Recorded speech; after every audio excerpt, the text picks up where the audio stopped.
이재명 대표가 위험할 수도 있습니다. 한 유튜버 분께서 공직선거법 헌법소원 시민청구인단을 모집하면서 모금을 시작하셨는데요. 물론 저도 이재명 대표님을 지지하는 입장으로 이분의 선의를 의심하지는 않습니다. 문제의식에는 충분히 공감하고 이해합니다. 하지만 선의가 언제나 좋은 결과만을 내는 것은 아닙니다. 하나, 이 유튜버 분께서는 첫째로 법적인 하자가 없는 것이라고 말했습니다. 하지만 저는 이런 의문이 들었습니다. 과연 이재명 대표가 진짜 잘못을 저질러서 범법 행위를 해서 지금 재판장에서 사법연금을 당하는 중인가? 하나만 예를 들겠습니다. 성남FC 사건, 이재명 구단주가 구단의 발전을 위해서 광고주를 유치한 것을 본인의 정치적 이득을 위하여 유치했기에 뇌물이라고 검찰은 억지 기소를 했고 이재명 대표를 사법연금케 했습니다. 관련 예를 하나 더 들겠습니다.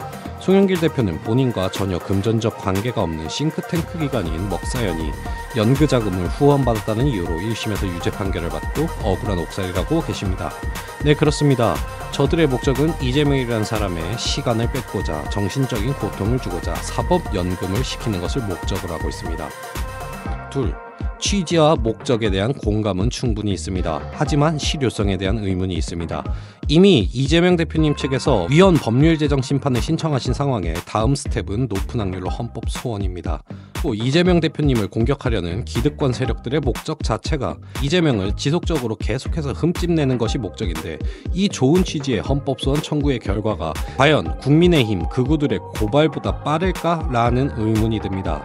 이 취지로 인하여 억울한 사법살인을 당할 수도 있는 선량한 정치인들과 이재명 대표가 법의 보호를 받으면 좋겠지만 과연 이 헌법 소원이 이재명 대표님의 대법 판결 그리고 대선보다 결과가 빠를까에 대한 의문이 있어서 실효성에 대한 의문이 있습니다. 높은 확률로 조기 대선이 확정시되는 가운데 그런 일이 발생해서는 절대로 안 되겠지만 만약 대선 기간 중 검찰과 경찰이 미친 척하고 이재명 대표님을 관련 수사로 소환을 한다, 포토라인에 세운다, 있어서는 안 될 너무나 끔찍한 일이 벌어질 수도 있는 겁니다. 죄가 있던 없던, 법적인 문제가 있던 없던 이재명이라는 이유로 충분히 부를 수 있습니다. 이 유튜버 분께서 하시려는 행동의 선의에 대해서 절대로 다른 의문을 가지고 있지 않습니다. 유탐사 및 해당 유튜버 분과 사이가 좋지 않은 유튜버 분들과도 아무런 관계를 가지고 있지 않습니다. 청담동 술자리 사건에 대하여 관심도 없고 관련 분쟁의 승자가 누군지 관심도 없습니다. 이재명 대표가 억가를 당하는 사건이 너무나 많기에 노파심에 만든 영상입니다. 감사합니다.